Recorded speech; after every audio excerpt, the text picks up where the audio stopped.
வணக்கம். நான் நடிகர் பிரஜன். ஸோ 17ஆம் தேதி படிக்காத பக்கங்கள் நான் படம் ரிலீஸ் ஆகுது. ஸோ வணக்கம், நீங்கள்லாம் போய் தியேட்டரில் படம் பார்க்கணும். ஒரு தமிழ்நாட்டையே உழுக்கின ஒரு உண்மை சம்பவம் ஒரு 5 வருஷத்துக்கு முன்னாடி. அதை மையம் கொண்டு வந்து ஒரு பெண்களுக்கு ரொம்ப முக்கியத்துவம் கொடுக்குற ஒரு ஃபீமேல் சென்ட்ரிக்கான ஒரு முக்கியமான ஒரு படம். அதை முடிஞ்ச அளவுக்கு யதார்த்தமாக வந்து டைரக்டர் வந்து ப்ரெசென்ட் பண்ணியிருக்காரு. ஸோ அவசியம் நீங்கள் வந்து படத்தை போய் தியேட்டரில் பார்த்து அந்த எக்ஸ்பீரியன்ஸை வந்து நீங்கள் பதிவு பண்ணணும் உங்களுக்கு ட்விட்டர், இன்ஸ்டாகிராமில். என்ன மாதிரி கேரக்டர்னால், ஒரு ஐபிஎஸ் ஆஃபீஸர், ஷாம்ன்ற ஒரு ஐபிஎஸ் ஆஃபீஸர் நான் பண்ணியிருக்கேன். ஒரு ஸ்ட்ரிக்டான ஒரு நல்ல போலீஸ் ஆஃபீஸர். என்றைக்குமே ஒரு ஒரு எப்படி சொல்கிறது, ஒரு ரிவெஞ்சான ஒரு கதை தான் இது. அந்த ரிவெஞ்சுக்கு லா அகெயின்ஸ்டாக போகாமல் நியாயப்படி நீங்கள் வந்து குற்றங்களை வந்து தண்டிக்கப்படணும்னா லா படியாக கரெக்டாக ரூல் படியாக போனீங்கன்னா நீங்கள் இதை குற்றவாளிகளை வந்து பிடிக்கலாம். அது டைம் எடுக்குன்ற ஒரு விஷயந்தான். ஒரு நீட்டான ஒரு போலீஸ் ஆஃபீஸர். வித்தியாசமாக தாடி வச்சு யாருமே போலீஸாக எதுவும் பண்ணல. நான் அப்போது டேரக்டர்கிட்ட கேட்டேன், சார் ஒரு படம் கண்ட்ரிட்டில் மாட்டியிருக்கேன், தாடி வச்சு நான் எப்படி இப்போ போலீஸாக பண்ணேன். உன்னல் வாங்க, நீங்கள் வாங்க ஐபிஎஸ் ஆஃபீஸர் நான் பார்த்துக்கலாம். நம்ம ஊரில் எப்படியுமே டைட்டாக சட்டை போட்டு மீசை முறுக்கி விட்டால் தான் ஃபிக்ஸ் பண்ணிட்டாங்க போலீஸை. ஸோ ஹையர் ரேங்கிங் ஆஃபீஸர்ஸ்லாம் எப்படின்னா பேங்க் ஆஃபீஸர் மாதிரி தான் இருப்பாங்க. உங்களுக்கு கண்டுபிடிக்க முடியாது. ட்ரக்கிங்கில் பண்ணிட்டு இவர் சிபிசிஐடின்னு சொன்னால் தான் தெரியும். அது மாதிரி நல்ல ஒரு ஐபிஎஸ்ஸான ஷியாம்ன்ற ஒரு கதாபாத்திரம். வழக்கம் போல் படங்களில் வந்து ஒரு நியாயத்துக்காக போராடி ஒரு நல்ல விஷயத்துக்காக முடிச்சு கொடுக்குற ஒரு நல்ல டயலாக்ஸ் எல்லாம் படத்தில் இருக்குது. அப்படிப்பட்ட ஒரு ஐபிஎஸ் ஆஃபீஸர் ரோல் தான் நான் பண்ணியிருக்கேன். முத்துக்குமார்னு படத்தோட ப்ரொடியூசர் ஒரு மெயின் கதாபாத்திரம் நடிச்சிருக்காங்க. அதுக்கப்புறம் ஆதவ் பாலாஜி, அப்போ நிறைய நியூ ஃபேஸ் நடித்தார். ஜாசி கிஃப்ட் சார் தான் மியூசிக்கு. இதை விட பெரிய ஒரு விஷயம்னா, நம்ம வேந்து போய் வைரமுத்து சாரை வந்து என்றைக்கா ஒரு நாள் ஃபோட்டோ எடுக்கலாம், அவர் பாடல் வரிகளில் நமக்கு ஒரு பாட்டு கிடைக்காதா? இப்போ இசைஞானி சாரோட ஒரு பாடலில் நம்ம ஒரு மியூசிக் கிடச்ச மாதிரி ஒரு பாடல் வரி எழுதி எல்லாருக்கும் ஒரு கலைஞனுக்கு ஒரு ஆசை இருக்கும். அப்படி வந்து ரொம்ப நாள் கனவு நிறைவேறிச்சு இந்த படம் மூலமாக அப்படின்னு சொல்லலாம். இதில் ஒரு நல்ல 2 பாட்டு எழுதியிருக்காரு. மேஜர் ப்ளஸ் வைரமுத்து சார் இந்த படத்துக்கு. பார் சாங் நம்ம கேள்விப்பட்டிருப்போம். அதாவது குடினால் எவ்வளோ வாழ்க்கை, எவ்வளோ குடும்பங்கள் அழிஞ்சிருக்கு நம்ம கேள்விப்பட்டிருப்போம். அந்த குடினால் தான் பல விஷயங்கள் இழந்திருக்கோம். அந்த பார் சீக்வென்ஸில் சரக்குக்கு எதிராக ஒரு பாட்டு எழுதியிருக்காரு. குடித்தா என்ன நடக்கும், நுரையீரல் போயிடும், ஸோ கிட்னி ஃபெயிலியர் ஆகும், குடும்பம் அசிங்கப்படும், புழு பூச்சி கூட ஒன்று மதிக்காது, வீடு அனுமானத்தில் போயிடும், இப்படி சொல்லி பல அழகான பாடல் வரிகளை எதிர்ப்பாக முதல் முறையாக அவர் பண்ணியிருக்காரு. இது வரைக்கும் எனக்கு ஒரு ஒயின் ஷாப் சாங் வந்து சப்போர்ட்டாக தான் வந்திருக்கு, எதிர்ப்பாக வந்ததில்லை. ஸோ அது மாதிரி வித்தியாசம்லாம் கொடுத்துருக்காரு சார். நல்லாயிருக்கு. இது மாதிரி நல்ல லைவ் கதையில் நம்ம பங்கு இருக்குதுன்ற ரொம்ப சந்தோஷமாக இருக்குது. ஒரு 5 வருஷம் ஜிம்முக்கு போனேன், ஒரு 10 வருஷம் ஹோம்ஒர்க் பண்ணேன் அப்படின்லாம் கிடையாது. ஆக்சுவலாக நம்ம எப்போ ஹோம்ஒர்க் பண்ணுற ஒரு ஆள் கிடையாது. டைரக்டருக்கு என்ன எதிர்பார்க்குறோம், இந்த கதாபாத்திரத்துக்கு அவர் என்ன எதிர்பார்க்குறாரோ 100% எதிர்பார்த்தாரோ ஒரு 150% நம்ம கொடுப்போன்றதான் ஒரு ஆர்டிஸ்டோட வேல்யூ. நம்ம எங்கே அவர் நினச்ச ஒரு கதாபாத்திரத்தை கரெக்டாக ப்ரெசென்ட் பண்ணுறோம், அங்கே தான் நம்ம ஜெயிக்கிறோம் ஒரு ஹீரோவாக. ஒன்றும் இல்லை, ஒரு ஐபிஎஸ் ஆஃபீஸர்ஸ் எப்படி இருப்பாங்கன்ற நம்ம யூடியூப்பில் வந்து நான் லிங்க் கேட்டேன், நீங்கள் ரெஃபரன்ஸ் வச்சுருக்கலாம் கேட்டப்போ ரெஃபரன்ஸ் எதுவும் கிடையாது. ஒரு நீட்டான ஐபிஎஸ் ஆஃபீஸர், ஸ்ட்ரிக்டாக ஒரு போலீஸ் ஆஃபீஸர், எந்த ஒரு லஞ்சத்துக்கும் எந்தக்கும் வழங்காத ஒரு ஆள், லாவை மட்டும் நம்புகிற ஒரு நல்ல ஒரு ஐபிஎஸ் ஆஃபீஸர் எவ்வளோ கரெக்டாக இருப்பேன். ஏன்னா எனக்கு அது கொஞ்சம் ஈஸியாக இருந்துச்சு. ஏன்னா எங்கள் அப்பாவும் போலீஸ் தான், இன்ஸ்பெக்டர், ரிட்டையர்ட் ஆகிட்டார். எங்கள் அம்மா ஃபேமிலி போலீஸ் தான், தாத்தா ஃபேமிலி போலீஸ் தான். நான் மட்டும் எஸ்கேப் இப்படி வந்துட்டேன். ஸோ அதை பார்த்து அந்த சாப்பாடை சாப்பிட்டு வளர்ந்தனால எனக்கு போலீஸ் ஹேண்டில் பண்ணுற ரொம்ப ஈஸியாக இருக்காங்க. ஆக்சுவலாக முந்திர படங்கள் நான் பண்ணியிருந்தேன், D3. ஸோ அது எனக்கு ஹோம்ஒர்க் எதுவும் இல்லை. நான் அதே 6 மாதம் கை குழந்தைலேருந்து எங்கள் அப்பா நான் பார்த்து வளர்ந்துட்டுருக்கேன். ஸோ அதை ஹேண்டில் பண்ண ரொம்ப ஈஸியாக இருந்துச்சு. எனக்கு எல்லோரையும் பார்த்து வளர்ந்துருக்கேன். ஈஸியாக ஸ்டேஷனில் சகஜமாக போயிட்டு வர ஆள், தப்பு பண்ணி கிடையாது. எங்கள் அப்பா பார்க்க போவேன், அது பதிவு பண்ணிக்கிறேன். ஸோ அப்படியே எனக்கு ஈஸியாக இருந்துச்சு ஹேண்டில் பண்ணுறதுக்கு. இல்லை, ஆக்சுவலாக நீங்கள் கேட்ட கேள்விக்கு என்ன வளர்ச்சின்றத கிட்டத்தட்ட 18 வருஷமாக நான் இருக்குது, எனக்கு சினிமாவில் இருக்குதுன்ற சேனல்லேருந்து வரதில் அதே எனக்கு ஒரு பெரிய சக்ஸஸ் தான் சார். எனக்கு என்னென்னா, இன்றைக்கி புதுசாக ஒரு ஹீரோ வந்து கொடி நாட்டிட முடியாது, ஜெயிச்சிட முடியாது. கண்டிப்பாக இருக்கிறவங்களே யாரும் அந்த வெள்ளிக்கிழமையில் ஒரு ஹீரோ தக்க வச்சு அந்த படம் ஓடி அவங்களுக்கு ஒரு நல்ல பேனரில் படம் வந்தால் தான் இன்றைக்கி உண்டு. ஏன்னா இன்றைக்கி ஒரு படம் வந்து நிறைய பேர் வந்து சில பேர் வந்து ட்ரெய்லர்ஸை நல்லா பண்ணிடுறாங்க. அது வந்து படத்துக்கு வரும்போது அது இன்புட்டு ப்ராப்பராக இல்லை. அதனால பல படங்கள் பாதிப்பு ஏற்படுது. இன்றைக்கி வந்து படம் பண்ணுற ஈஸியாக இருக்குது, கொண்டு போய் தியேட்டரில் சேர்க்குறது ரொம்ப கஷ்டமாக இருக்குது. ஸோ அதனால் வந்து இன்றைக்கி ஓடிடி வந்ததுக்கப்புறம் வந்து சினிமாவோட இதே வந்து அதில் பிஸ்னஸ் ஜாஸ்தியாக இருக்குது. பாஸ் பண்ணி ஒருத்த பார்த்துறாங்க. ஸோ வளர்ச்சின்னு இல்லை சார். நான் நடித்த இது வரைக்கும் எந்த படங்களும் ப்ரொடியூசருக்கு லாஸ் ஆகலை. ஓடிடி பிஸ்னஸ் நல்லா நடந்திருக்கு மீடியமாக. இப்போ ப்ரீவியஸ் என் படம்லாம் பார்த்தீங்கன்னா D3 25 லட்ச ரூபா ஹிந்தி ரைட்ஸ் மட்டுமே போயிருக்கு. ஹிந்தி ரைட்ஸ் மட்டும்தான் போயிருக்கு. ஸோ அப்படி இருக்கும்போது என் ப்ரொடியூசர் சேஃபாக நடித்த படங்கள் எதுவும் வராமல் இருந்ததில்லை, ட்ராப் ஆனது கிடையாது, ரிலீஸ் ஆயிருக்கு இந்த செகண்ட் வரைக்கும். இப்போ 17ஆவது படத்தோட ரிலீஸ்க்கு படங்கள் இருக்குது. ஸோ அதுவும் ஒரு சக்ஸஸ் தான். படம் பண்ணிகிட்டே இருக்கோம், படம் பார்த்துட்டு நமக்கு தேவை பிரேக்கு. அது எந்த ஒரு பெரிய நடிகரும் ஒரு படத்தில் பெரிய நடிகர் ஆகிட முடியாது. கஷ்டப்பட்டு இஷ்டப்பட்டு நசுங்கி வந்துடும். அதில் நமக்கு ஒரு அனுபவம் கிடைக்கும். அந்த அனுபவத்தில் ஒரு படம் வெள்ளிக்கிழமை சாதமாக அமையும். அது எந்த படம்னு தெரில, அதை நோக்கி தான் ஓட்டிகிட்ருக்கு. தமிழ் தவிர நான் ஒரு கன்னடா, தெலுங்கு ஒரு 2 படங்கள் இப்போ பண்ணியிருக்கேன். மலையாளத்தில் ஆல்ரெடி 5 படங்கள் பண்ணியிருக்கேன். அது ரிலீஸும் ஆயிருக்கு. இது வரைக்கும் டைரக்டர் லாலோட டைரக்ஷன் டோர்னமெண்ட் சண்டைக்குழு வில்லன் அவர். பிருத்திவிராஜ் சார் கூட ஒரு படம் செகண்ட் ஹீரோ பண்ணி அது ரிலீஸ் ஆச்சு. லாஸ்ட் ரிலீஸ் வந்து 2 வருஷம் முன்னாடி நிவின் பாலி கூட பண்ணியிருந்தேன், லவ் ஆக்ஷன் ட்ராமா. அதில் வில்லனாக பண்ணேன் நெகட்டிவாக, நயன்தாரா மேம் கூட. ஸோ அதெல்லாம் நல்ல வரவேற்பு வந்துச்சு. எல்லாமே நல்ல பேனாக நல்ல படங்கள். ஸோ இதுவும் ஒரு ஆடட் அட்வான்டேஜ் தான். ஸோ நமக்கு மொழி மேட்ரு கிடையாது. எல்லா லாங்குவேஜிலும் நமக்கு வந்து பண்ணுற கதாபாத்திரம் நமக்கு ரீப்ளேஸ்மெண்ட்டாக யாரும் பண்ணக்கூடாது. கொடுத்த வேலையை கரெக்டாக பண்ணார் அவர், நல்ல ஆள், அப்படி நல்ல நடிகன் அப்படின்னு ஒரு பேர் வாங்கணும். ஸோ அதுதான். அதை நான் சொன்ன மாதிரியே ஒரு ஃபீமேல் சென்ட்ரிக்கான ஒரு படம் தான். அது என்னென்னா ஒரு இப்போ நம்ம உட்காந்து இங்கே பேசுகிற நேரத்தில் அங்கங்கே பல குழந்தைகள் பிறப்பாங்க, பல குழந்தைகள் இறப்பாங்க. பிறப்பு இந்த இறப்பு கண்டிப்பாக இருக்கணும். ஸோ ஒரு நெகட்டிவ் எனர்ஜி இருந்தால் பாசிட்டிவ் எனர்ஜி இருக்க மாதிரியே இப்போ நிறைய பெண்கள் ரேப் செய்யப்படுறாங்க, கற்பழிக்கப்படுறாங்க, சைல்டு அப்யூஸ் நடக்குது, பெண்கள் அப்யூஸ் நடக்குது. அதுக்கு நிறைய போலீஸ் டிபார்ட்மெண்ட்டில் பார்த்திங்கன்னா நிறைய நம்பர்ஸ் கொடுக்குறாங்க, பாதுகாப்பாக இருக்குது, ஃபோன் வழியாக கொண்டு போகிறது, ஜிபிஎஸ் ட்ராக்கிங், இதெல்லாமே இருக்குது. இருந்தும் சில பேர் வந்து ட்ராப் செய்யப்படுறாங்க. நம்ம க்ளோஸ் ஃப்ரெண்ட்ஸாக இருப்பாங்க, அது ஏதோ ஒரு சர்க்கிளில் போய் நம்ம ட்ராப் பண்ணுறாங்க. ட்ராப் பண்ணிட்டு அவங்க பிளாக்மெயில் பண்ணி சில வீடியோஸ், தப்பான வீடியோஸ் எடுத்துகிட்டு அதை வச்சு மிரட்டி பணம் பறிக்கிறதும், அதுக்கப்புறம் வாலண்டியராக நான் அவங்க சொல்கிற விஷயத்தை நீங்கள் பண்ணால் மட்டும்தான் இருப்பாங்க. அதில் சில பேர் தைரியமாக இருப்பாங்க, சில பேர் முக்கால்வாசி தைரியமாக இருக்க மாட்டாங்க. குடும்ப சூழ்நிலை ஏதாவது தப்பு நடந்துடும், அப்படி அவமானப்படுறதுல சூசைட் பண்ணிப்பாங்க. இதெல்லாம் தவிர்த்து ஒரு பொண்ணு எப்படி வெளியே வரணும், தைரியமாக வரணுன்ற விஷயத்தில் பண்ணியிருக்காங்க. அதே மாதிரி லா எப்பவுமே லா தான். அதுக்கு சில விஷயங்கள் இருக்குது. லா அகெயின்ஸ்டாக போகாமல் தைரியமாக ஒரு விஷயங்கள் இருக்குது. எப்படி அந்த போராடி ஒரு பொண்ணு வரணுன்ற விஷயம். நிச்சயமாக பெண்களுக்கு முக்கியத்துவம் கொடுக்குற ரொம்ப முக்கியமான படம். ஒவ்வொரு பெண்ணும் பார்க்க வேண்டிய படம். பேரண்ட்ஸ் குடும்பத்தோடு வந்து நிச்சயமாக பார்க்க வேண்டிய ஒரு நல்ல படம். அதுக்கப்புறம் நாங்கள் ஒரு வித்தியாசமான விஷயம் பண்ணியிருக்கோம். அந்த படம் பார்க்கும்போது இந்த நடந்த ஒரு 5 வருஷம் நடந்த ஒரு உண்மை சம்பவத்தை தழுவலாக நான் சொல்லவே வேண்டாம், உங்களுக்கு கண்டிப்பாக தெரிஞ்சிருக்கும் இந்த 5 வருஷத்தில் என்ன ஒரு விஷயம் நடந்திருக்குன்னு. அதுதான் வச்சு கமர்ஷியலாக பண்ணியிருக்காரு. நிச்சயமாக பெண்களை பெற்ற எல்லா பெற்றோர்கள் பார்க்க வேண்டிய ஒரு முக்கியமான படம், நல்ல படம். அதுதான் படிக்காத பக்கங்கள். Kannada debut movie is my Noor. That movie title is a Noor. Actually, that has like kind of a chubby girl character. This is entirely different from that movie which I got in Tamil movie. This movie I got from Ravi sir actually. Because before this I met him in some other audition, then he saw and I just give audition for this and he is okay with my character, like this is okay, it's suitable for me. And I gave the audition, that is okay for me. Actually, I got very innocent girl character in this movie. That was so good. I'm so lucky to have this character in this movie. In all over the world, so many girls are like this, as innocent girl. Every family, every home, innocent girls are there. How she struggle in her life, how she's stuck in some problems, how she want to come out from that.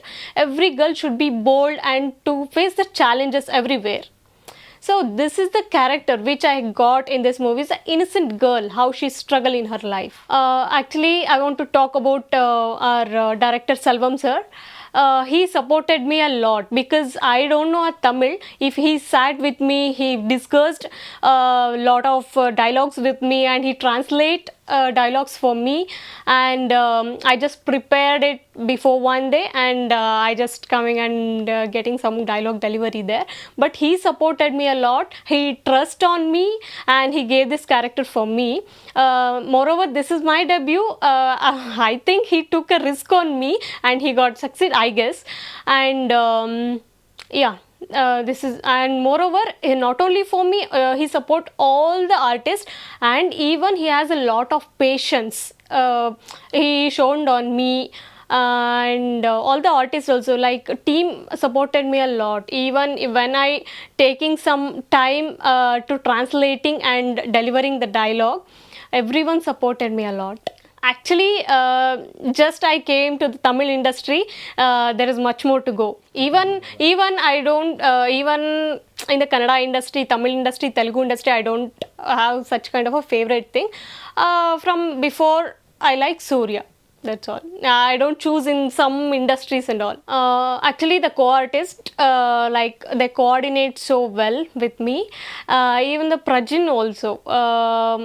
When we are in the team, he also like he didn't behave. He's like I'm more than everyone. No, nothing. He's like everything is okay, and everyone behaved like a very good thing. And Yashika Anand, I just we have only 2 or 3 scenes we just acted, but when it comes to the on screen, it we got so good bond there. When I saw that song, it was so good. படிக்காத பக்கங்கள் இந்த படம் நான் direct பண்ணியிருக்கேன். So எனக்கு இது debut film. நான் வந்து ஒளிப்பதிவாளராக ஒரு 20 படங்கள் ஒர்க் பண்ணியிருக்கேன். இது டைரக்ஷன் எனக்கு முதல் படம். இந்த படம் வந்து ஒரு உண்மை சம்பவத்தை தழுவி எடுக்கப்பட்டிருக்கிறது. குறிப்பாக பெண்களுக்கான ஒரு விழிப்புணர்வு படம் இது. என்னென்னு பார்த்தீங்கன்னா, நிறைய நியூஸ் பேப்பர், டிவி சேனல்ஸ், இந்த சோசியல் மீடியாலலாம் நிறைய இந்த ஃபீமேல் அப்யூஸ் பற்றி நான் கேட்டிருக்கேன், பார்த்துருக்கேன், படிச்சிருக்கேன். ஸோ இதில் இருந்து ஒரு முக்கியமான ஒரு நிகழ்வை எடுத்து படித்து அதிலிருந்த ஒரு விஷயத்தை மட்டும் நான் எடுத்துகிட்டு அதை ஸ்க்ரீன் ப்ளே பண்ணியிருக்கேன். அது ஒரு படமாக, அதாவது ஒரு சுவாரஸ்யமாக, நீங்கள் ஒரு 2 ஹவர் தேட்டருக்கு வரீங்கன்னா அந்த 2 ஹவர் போர் அடிக்காமல் இந்த உண்மை சம்பவத்தை எப்படி உங்களுக்கு கொண்டு போய் சேர்க்கணும், அந்த விழிப்புணர்வை உங்களுக்கு எப்படி ஏற்படுத்தணும் அப்படின்றத நான் வந்து இந்த படத்தில் நான் பண்ணியிருக்கேன். ஸோ நீங்கள் எல்லோரும் இந்த படத்தை பாருங்கள். இதில் இன்னொரு ஸ்பெஷல் விஷயம் என்னென்னா, 2 பாடல்கள் இருக்குது. அது 2 பாடல்களுமே ஐயா கவி பேரரசு வைரமுத்தையா எழுதியிருக்காரு. ஒரு ஒரு ஒரு மதுக்கடையில் மது விரும்புகிறவங்க மத்தியில் ஒருத்தர் வந்து மது அருந்தாதீங்க அப்படின்னு சொல்லி சில வார்த்தைகள் அருமையாக எழுதியிருக்காரு. அந்த பாடல் ரொம்ப நல்லா வந்திருக்கு. அது பாடலெல்லாம் ரிலீஸ் பண்ணியிருக்கோம். ட்ரைலர் இருக்குது. இது எல்லாத்தையும் பாருங்கள். பார்த்துட்டு கண்டிப்பாக வந்து படத்தை பாருங்கள். பிடிச்சிருந்தா ஷேர் பண்ணுங்கள், உங்கள் ஃப்ரெண்ட்ஸுங்களுக்கெல்லாம் சொல்லுங்கள். வாழ்த்தி வரவேறுங்க, எங்களை வெற்றி பெற செய்யுங்க. சார், படிக்காத பக்கங்கள் ஏன் டைட்டில் வச்சேன்னா, நான் எடுத்த அந்த உண்மை சம்பவத்தில் நான் பார்த்தது வேறு, படித்தது வேறு. இதெல்லாம் ஒரு ஆரம்பம் நல்லா தெரிஞ்சுது. ஒரு பெரிய ஹெட்லைனில் போட்டாங்க அந்த நியூஸை. அதுக்கப்புறம் அந்த கேஸை படிக்க ஆரம்பித்தேன்.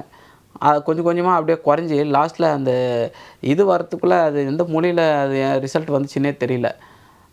ரிசல்ட்டும் வந்தது. சரி, அதுக்கப்புறம் பார்த்தேன், சரி இது எப்படி நடந்தது, இதுக்கெல்லாம் யார் காரணம், எவ்வளோ தைரியமாக இது வந்து இத்தனை பேர் வந்து ப்ராப்ளம் அடைஞ்சிருக்காங்க இதில் அப்படின்னு போய் பார்த்தாக்கா உள்ள செயின் லிங்க்ஸ் எல்லாம் நிறைய இருக்குது. அதெல்லாம் மக்களுக்கு தெரியவே தெரியாது. அதெல்லாம் படிக்காத பக்கங்கள் மக்கள். அந்த பக்கங்களை தான் நான் படிக்காத பக்கங்கள் எடுத்திருக்கேன். என்னோடய படம் எப்படி வேறுபடும்னு நினைக்கிறேன்னா, ஒரு பெண், இப்போ எல்லோரும் வந்து இந்த ஃபீமேல் அபியூஸ் அது இதெல்லாம் நிறையா இந்த மாதிரி படங்கள் எல்லாம் வருது. இதிலேருந்து தனித்து என் படம் எப்படி நிற்கும், எப்படி பார்க்கணுன்னு சொல்லி நான் சொல்கிறேன்னாக்கா, ஒரு இடத்துல போய் ஒரு பொண்ணு லாக் ஆயிடுச்சுன்னா அங்கே வந்து வெளியே வர்றது ரொம்ப கஷ்டம். ஏன்னா அவங்க வந்து பிளாக்மெயில் பண்ணுவாங்க. இந்த வீடியோ நான் அங்கே போட்டுருவேன், இங்கே போட்டுருவேன், அப்பா அம்மா காட்டிடுவேன், ரிலேஷனுக்கு காட்டிடுவேன்னு சொல்லி பயன்படுத்துவாங்க. அந்த பயத்தில் அவங்க என்ன சொன்னாங்க, யாருக்கிட்டையும் சொல்ல முடியாமல், ஃப்ரெண்ட்ஸுக்கிட்ட ஷேர் பண்ண முடியாமல், வீட்டில் ஷேர் பண்ண அவங்களுக்கு அடிமையாகிடுவாங்க. அடிமையாகிறது மட்டும் இல்லாமல் நிறைய இன்னல்களுக்கெல்லாம் ஏற்படுறாங்க. அதனால தான் நிறைய அப்யூசஸ் எல்லாம் அப்படியே கண்டினியூவாக ஆகிட்டுருக்கு. அந்த இடத்துலேருந்து எப்படி மீண்டு வெளியே வரணும் அப்படின்றத இந்த படத்தில் நாங்கள் சொல்லியிருக்கோம். ஸோ இதை கண்டிப்பாக மக்கள் விரும்புவாங்க. அதுவும் பெண்கள் ரொம்ப இதை வந்து ஏற்றுப்பாங்க. ஸோ அதுதான் இந்த படத்தில் கொஞ்சம் ஸ்பெஷலாக நான் சொல்லியிருக்கேன். இந்த கதைக்கு வந்து நமக்கு ஃபெமிலியர்ஸு எனக்கு பெருசாக தோணலை சார். இந்த கேரக்டராக நடிக்கிற இந்த கேரக்டரைசேஷன்கள் அந்த மாதிரி இருந்தால் போதுன்னு எனக்கு தோணுச்சு. அதுக்கு தான் நான் வந்து யாஷிகா ஆனந்தை வந்து சூஸ் பண்ணேன். யாஷிகா ஆனந்தோட கேரக்டர் இதில் என்னன்னாக்க, படத்திலே ஒரு கதாநாயகி தான். அந்த கதாநாயகியை ஒரு லோக்கல் சேனல்லேருந்து ஒருத்தர் வந்து இன்டர்வியூ எடுக்க வர போகிறாரு. அவர் கேரக்டர் எப்படி இருக்கணும் அப்படின்னு பார்த்தாக்கா, பார்த்தேன் நான் என் மத்தியிலே இருக்கும்போது பார்த்தா திடீர்னு என்னுடைய நண்பர் முத்துக்குமார் சார், அவர் கேரக்டர், அவர் பேசுகிறதெல்லாம் பார்த்தாக்க ஒரு சைக்கோத்தனமாக இருந்தது எனக்கு. ஸோ இந்த கேரக்டர் இவரே பண்ணால் எப்படி இருக்குன்னு சொல்லி டெஸ்ட்டெல்லாம் எடுத்தோம், நல்லா வந்தது. அதனால் ஸோ அந்த கேரக்டர் நான் அவரை வச்சு எடுத்திருக்கேன். இன்னும் சில பிரஜின், ஆதவ் பாலாஜி அப்படின்னு சில பேர்லாம் பண்ணியிருக்காங்க சார். அதுதான் சார், நம்ம வந்து வாழ்க்கையில் எனக்கு எப்படி தோணுச்சுன்னா, எல்லோரும் கடந்து போயிட்டுருக்கோம் வாழ்க்கையை. போகும்போது இடையில சில விஷயங்களை நம்ம வந்து விட்டுருப்போம். ஒரு ஒரு நான் கூட இப்போ இடையில ஒரு ஃபாரின் போகும்போது இந்த கடை ரொம்ப நல்லாயிருக்கு, உள்ளே போய் பார்த்துருந்தா நல்லா இருந்திருக்கும் அப்படின்னு சொல்லி ஃபீல் பண்ண நான் போக முடியல என்னால். போயிருந்தால் அங்கே என்ன நடந்திருக்கும், அது ஒரு நமக்கு தெரியாத ஒரு விஷயங்கள். ஸோ அந்த மாதிரி வாழ்க்கையிலே நம்ம மிஸ் பண்ண விஷயங்கள் வந்து நமக்கு மறுபடியும் ரிவைண்ட் ஆகும், இதை பண்ணியிருந்தால் நல்லா இருந்திருக்குமோ அப்படின்னு சொல்லிட்டு. அந்த மாதிரி நம்ம படிக்க மிஸ் பண்ண பக்கங்களை வந்து ஒரு வாட்டி படித்தா எப்படி இருக்கும் அப்படின்னு சொல்லிட்டு அதை வந்து இந்த கதையில் வந்து வச்சா நல்லாயிருக்கும் அப்படின்னு சொல்லி நான் ஃபீல் பண்ணி தான் அந்த படிக்காத பக்கங்கள் டைட்டில் வச்சு sir. Suspense and thriller genre தான் சார் இது. ஒரு பொண்ணுக்கு நடக்கிற அநியாயத்தை வந்து எப்படி அதுலேருந்து மீண்டு வெளியே வருது, அது அது அது அதை யார் அதை கேட்பா. அதாவது பொண்ணுன்னா பூ மாதிரி தான் அப்படின்னு சொல்லி வளர்ப்பாங்க, அது ஒரு சில சமயம் வந்து புயலாக கூட மாறணும்ன்ற மாதிரி நம்ம அந்த பொண்ணு எப்படி வெளியே வருது அந்த பிரச்சனையிலேருந்து வந்து சொல்லியிருக்கோம் சார். நிறைய டிஃப்ரெண்ட் சார். அப்போ வந்து நம்ம கேமரா பின்னாடி இருப்போம், டைரக்டர் சொன்னால் டைரக்டர் என்ன கரெக்டாக பட்டவாட்டுட்ட அப்படி இப்படி டைரக்டர்கிட்ட நம்ம சொல்லுவோம். ஆனால் அந்த இடத்துல இருக்கும்போது தான் அதனுடைய டென்ஷனு வலி எல்லாம் நமக்கு தெரியுது. அப்போ நம்ம வேலை மட்டும் பார்ப்போம், லைட் கரெக்டாக வருதா, ஃபோக்கஸ் இருக்கா, இது மட்டும் பார்ப்போம். வேறு ஆர்டிஸ்ட் பர்ஃபார்ம் பண்ணுறாங்களா இல்லையா, டைமுக்கு வர்றாங்களா இல்லையா, அதாவது இதை விட டைரக்டருக்கு தான் டென்ஷன் அதிகம் அப்படின்னு நான் புரிஞ்சுட்டேன் ஆக்சுவலி. ஸோ அந்த ஃபீல் எனக்கு இருந்தது. அது வணக்கம், நான் ஸ்ரீ சாய்தேவ். நான் பார்ன் ப்ராடப் எல்லாமே சென்னை தான். நான் ஆக்சுவலாக ரேமான் சார் சர்க்கிளில் ஒர்க் பண்ணது. இப்போ சென்னையில் ஆல்மோஸ்ட் 10 இயர்ஸாக வந்து I am doing my journey in music industry. தமிழில் ஏகன் வந்து தெலுங்கு ரீமேக் பண்ணியிருக்கேன், ஐ மீன் தெலுங்கில் மியூசிக் பண்ண தெலுங்கில். அண்டு ராஜமௌலி சார் அசோசியேட் படம் இங்கே வெட்டாட்டம்னு ரிலீஸ் ஆச்சு, அங்கே வந்து சாரா வீர்ராஜு. ஆல்மோஸ்ட் இப்போ ஒரு 3 தெலுங்கு படங்கள், அப்புறம் கன்னடா ஒரு 3 படம் பண்ணியிருக்கேன். மலேசியன் மூவிஸ் வந்து ஆல்மோஸ்ட் ஃபஸ்ட்டு படமே தோட்டம்னு ஒரு படம் பண்ணியிருக்கேன், அதுக்கு 20 awards all over the world வந்திருக்கு. மலேசியன் மூவிஸ் ஒரு 10-15 பண்ணியிருக்கேன். ப்ளஸ் இப்போ தமிழ் ஒரு 7-8 படங்கள் முடிச்சிட்டேன். ஸோ அதில் கண்மணி, வெற்றி, வெட்டாட்டம், கத்தி கப்பல், இப்போ வந்து ப்ரெசன்ட் ரிலீஸ்க்கு வந்து தமிழ் ராக்கர்ஸ் நம்ம இவர் நடித்தது பிரேம்ஜி சார், அதுக்கப்புறம் இப்போ ரிலீஸ்க்கு வந்து 2-3 ப்ராஜெக்ட்ஸ், காந்தாரி, இப்போ நம்மளோட படிக்காத பக்கங்கள். So it's going on. 2 படங்கள் வந்து ஆன் ப்ரோக்ரஸில் இருக்குது ஷூட்டிங். ஒரு ப்ராஜெக்ட் வந்து ஷூட்டிங் போயிட்டுருக்கு இப்போ, 6 விரல்னு ஒரு படம். படிக்காத பக்கங்கள் ஆக்சுவலாக வந்து நான் பேக்ரவுண்ட் ஸ்கோர் தான் பண்ணியிருக்கேன். ஸோ ஆக்சுவலாக படத்துக்கு வந்து பிரதர் அவர் நம்ம ஜெசிகிட் சார் வந்து சாங்ஸ் பண்ணியிருக்காரு, 2 சாங்ஸு. ஐயா வைரமுத்து அவர்கள் வந்து வரிகள் எழுதியிருக்காரு, லிரிக்ஸு. ஸோ அது 2 சாங்ஸ் இருக்குது படத்தில் பார்த்தீங்கன்னா 2மே கதையோட வர்ற சாங் தான். ஒன்று வந்து ஐயா வந்து சரக்குன்னு சொல்லிட்டு ஒரு சாங், அது வந்து ட்ரிங்க்ஸ்க்கு அவேர்னஸ் மாதிரி. ஆல்கஹால் குடிக்க வேணாம், ஆல்கஹால்னால எத்தனையோ ப்ராப்ளம்ஸ் வருது, வாழ்க்கையே நாசமாக போயிடும், ஃபேமிலிஸ் எல்லாம் வந்து நடுத்தருக்கு வர அளவுக்கு வந்து ஆல்கஹால் வந்து ஒரு பெரிய பாதிப்பு ஏற்படுத்துதுன்னு ஒரு பாட்டு எழுதியிருக்காங்க. இன்னொரு சாங் வந்து நம்ம படத்தில் ஹீரோயினும் அவங்க சிஸ்டருக்கும் ஒரு எமோஷனல் சாங், அம்மாவுக்கும் ஒரு பொண்ணுக்கு இருக்கிற மாதிரி அக்கா தங்கச்சிக்குள்ள ஒரு எமோஷனல் சாங், அது வந்து நம்ம ஸ்ரீநிதி பாடியிருக்காங்க. ஸோ இந்த 2 சாங்ஸ் வந்து படத்தில் இருக்குது. ஸோ பேக்ரவுண்ட் ஸ்கோர் பற்றி சொல்லணும்னா இந்த படம் டோட்டலாக ஒரு ஸ்டார்டிங்லேருந்து எண்டு வரைக்கும் ஒரு சஸ்பென்ஸ் த்ரில்லர், ட்விஸ்ட் மேலே ட்விஸ்ட் இருந்துகிட்டே இருக்கும். எடுத்தோடனே ஒரு கேரக்டர் ஸ்டார்ட் ஆகும், அந்த கேரக்டர் மேலே தான் இன்ட்ரோல் பிளாக் வரைக்கும் அந்த ஒரு சஸ்பென்ஸ் க்ரியேட் ஆகிட்டே இருக்கும். அது நம்ம ப்ரொடியூசர் பண்ணியிருக்காரு முத்துக்குமார் சார். ஸோ அதுக்கப்புறம் நம்ம டைரக்டர் எப்படி ப்ளே பண்ணியிருக்காங்கன்னா அவங்களுக்கும் யாஷிகாவுக்கும் ஒரு பெரிய காம்படிஷன் மாதிரி, ஆக்டிங்லையுமே இல்லாமல் ஸ்டோரியிலுமே அப்படி தான் ப்ளே ஆகிட்டே இருக்கும். இன்ட்ரோல் பிளாக்கில் ஒரு பெரிய ட்விஸ்ட்டை ஓப்பன் ஆகும். ஸோ எனக்கு வந்து மியூசிக் பண்ணுறதுக்கு ரொம்ப சேலஞ்சிங்கான ஒரு சில விஷயங்கள் நடந்துச்சு இந்த படத்தில். இந்த படம் நான் அக்ரிமெண்ட் பண்ணிவிட்டு அட்வான்ஸ் வாங்கி ஸ்டார்ட் பண்ணும்போது கரெக்டாக டைரக்டர் நம்ம செல்வம் சார் எல்லாம் கதையில் ஓகே பண்ணிவிட்டு நான் உள்ளே நுழையும் போது படமே நான் என்ட்ரு பண்ணும்போது படமே முடிஞ்சிருச்சு. ஃபுல் படத்தையும் பார்த்துட்டேன் எடிட்டிங் உட்காந்து பார்க்கும்போது. ஓகே, படத்தோட ஜானர் என்னன்னு புரிஞ்சுக்கிட்டேன். அதுக்கப்புறம் சரி ஓகே சார், அவர் வந்து ஒரு கன்னட படம் அவர் ஓகே ஆகிட்டு ரஷ்யா கிளம்புறாரு அடுத்த நாளே. ஸோ 1 மாதம் ரஷ்யாவில் இருந்தார். ஸோ நான் ஃபோனில் கம்யூனிகேட் பண்ணி நான் முடிச்சிட்டேன் ஆல்மோஸ்ட் ஃபஸ்ட் ஆஃப். முடிச்சுட்டு அவர் போட்டு காமிக்கும் போது எனக்கு நீங்கள் இல்லை போல் இருக்குது சார், இது உங்கள் டீம் வச்சு ஒர்க் பண்ணியிருக்கீங்க, எனக்கு உங்கள் கூடயே நான் வந்து உட்காந்து ஒர்க் பண்ணணுன்னு சொன்னேன். சரி வாங்கன்னு சொன்னேன். வந்ததுக்கப்புறம் I was so comfortable Selvam sir கூட ஒர்க் பண்ணது. எப்படின்னா அவருக்குள்ளே ஒரு அனதர் கம்போசர், ஒரு மியூசிஷியன் இருக்கார், நல்ல ஒரு மியூசிக் சென்ஸ் உள்ள மனுஷன் செல்வம் சார். ஸோ அவர் கூட உட்காந்து ஒரு 15 நாள் நானும் அவர் மட்டுமே. நானே ஆக்சுவலாக பேசிக்காக வெஸ்டர்ன் முடிச்சிருக்கேன் and I'm keyboard programmer. First keyboard programmer இருந்து தான் இண்டஸ்ட்ரியில் அப்புறம் மியூசிக் டைரக்டர் ஆனேன். ஸோ அவர் கூடயே உட்காந்து 2 பேர் சேர்ந்து 2 பேர் முடிச்சது. அவருக்கு எப்படி வேணுமோ கிட்ட இருந்து பண்ணி கொடுத்தேன் ஃபுல் ப்ராஜெக்ட்டும். நான் ஒருத்தனே வந்து ஃபுல் ப்ராஜெக்ட்டையும் மியூசிக் முடித்தேன். ப்ளஸ் ஆர்கெஸ்ட்ராவும் லைவ் எல்லாம் நிறைய எடுத்திருக்கோம். ஸோ என்னோடய டீம் எல்லாருக்கும் நன்றி சொல்கிறேன். கோரஸ் பாடினவங்களா இருக்கட்டும், லைவ் வயலின் வாசித்தவர், எல்லாம் பெரிய பெரிய மியூசிக் டைரக்டர்ஸ் ஒர்க் பண்ணுறவங்களாம் அந்த லைவ் வாசித்தாங்க. இன்றைக்கி நேற்றும் 2 தடவை ப்ரிவ்யூ பார்த்துருக்காங்க. எல்லோரும் வந்து பேக்ரவுண்ட் ஸ்கோர் ஒரு டப்பிங் வெர்ஷன் பார்த்த படமும் நான் உள்ளே வந்து அந்த படத்தை நான் கையாண்டதுக்கப்புறம் ஹேண்டில் பண்ணக்கப்புறம் ரொம்ப ரொம்ப நல்லா இருக்குன்னு சொல்கிறாங்க எல்லோரும். So happy. ஸோ நம்ம எவ்வளோ தான் பணம் சம்பாரித்தாலும், எத்தனை ப்ராஜெக்ட்ஸ் வந்தாலும், அந்த கடைசியில் ப்ரொடக்ஷன் டீம் பார்த்துட்டு நம்மளை வாழ்த்தும் போது அந்த ஒரு நிமிஷம் போதும் நம்மளோட, அதுவே ஒரு வெற்றியாக நான் ஃபீல் பண்ணுறேன். ஸோ படம் ஃபுல்லாக இது வந்து ஹாரர்னு சொல்ல முடியாது, படம் சஸ்பென்ஸ் த்ரில்லர். ஆக்சுவலாக தமிழ்நாடுல ரொம்ப ஒரு உழுக்கான சம்பவம் இது. எல்லோரும் ஒரு ஷேக் பண்ண சம்பவம். ஒரு ஆல்மோஸ்ட் ஒரு 5 வருஷத்துக்கு முன்னாடி நினைக்கிறேன். பார்க்காதவங்க கேட்காதவங்க கிடையாது. மீடியாலேருந்து ப்ரெஸ்லேருந்து எல்லாருக்கும் தெரியும். ஸோ அதை நான் சஸ்பென்ஸ் வந்து ரிவீல் பண்ண விரும்பலை, ஏன்னா படம் ரிலீஸ்க்கு ரெடியாக இருக்கனால. ஸோ அதனால் என்னென்னா, அந்த விஷயத்தை நம்ம எமோஷ்னலாகவும் கொண்டு போனோம், பெயினையும் கொண்டு வரணுன்றதுக்காக வயலின் ரொம்ப ஒரு சோலோ வயலின் தீம் வந்து நான் படத்தில் யூஸ் பண்ணியிருக்கேன். எல்லோரும் ரொம்ப நல்லா இருக்குன்றாங்க. அது வந்து அவங்க சிஸ்டர்ஸ் 2 பேருக்குள்ளே ஒரு சாங் சொன்னேன் பார்த்தீங்களா. ஏன்னா ராஜா சாரோட ஒரு ட்ராவல் தான் நானும் அந்த ஐடியாவை எடுத்துக்கிட்டேன். ஸோ அந்த ஃபீலை படம் ஃபுல்லாக எங்கெங்கெல்லாம் கொலை நடக்குதோ, எங்கெங்கெல்லாம் அந்த பொண்ணுங்க 2 பேருக்கும் ஒரு அக்கா தங்கச்சி எமோஷன் நடக்குதோ, ஹாப்பினஸ் சேட்னஸ் எல்லாத்துக்குமே அந்த வயலின் தீம் யூஸ் பண்ணியிருக்கேன். படம் பார்த்துட்டு வரவங்களுக்கும் இன்டர்வல் பிளாக்லேயும் அந்த தீம் அவங்க மனசில் அவங்களுக்கு அந்த ஓஞ்சிக்கிட்டே இருக்கும் அந்த டியூன் வந்து அந்த மாதிரி ஒரு உக்லைன் பண்ணியிருக்கேன். அது இல்லாமல் அந்தந்த சீனுக்கு ஏற்ற மாதிரி நான் வந்து ஸ்கோர் பண்ணியிருக்கேன். என்னென்னா, இப்போ ஒரு த்ரில்லிங் சீன்ஸ் தான் மேக்ஸிமம் படத்தில். திடீர்னு நம்ம நினைக்க முடியாத சில திருப்பங்கள் இருக்கும் படத்தில். ஸோ அதுக்கு ஏற்ற மாதிரி என்னால் என்ன பெஸ்ட் பண்ண முடியுமோ கொடுத்துருக்கேன். ஸோ என்னோடய மியூசிக் வந்து அது ஒரு தனி ட்ராவல் பண்ணியிருக்குன்னு படத்தில் சொல்கிறாங்க. ஸோ நீங்கள் எல்லோரும் பார்த்துட்டு நீங்களும் எல்லோரும் எனக்கு சப்போர்ட் பண்ணி ஆதரிக்கணும்னு நினைக்கிறேன். படத்தில் அக்வாஸ்டிக்ஸ்னால் மோஸ்ட்லி ஃப்ளூட் யூஸ் பண்ணியிருக்கேன். கிரண் சார்னு சொல்லிட்டு அவர் பெரிய பெரிய நம்ம இசையமைப்பாளர்கள், நம்ம அண்ணா ரேமான் சாருக்கு, தமன் சாருக்கு, தேவிஸ்ரீ பிரசாத் எல்லாருக்கும் வாசிக்கிறவர். அவரை வச்சு ஃப்ளூட் தீம்ஸ் எடுத்திருக்கேன் அக்வாஸ்டிக்ஸில் ஃபுல்லாக. அதுக்கப்புறம் பர்குஷன்ஸ் எடுத்திருக்கோம்.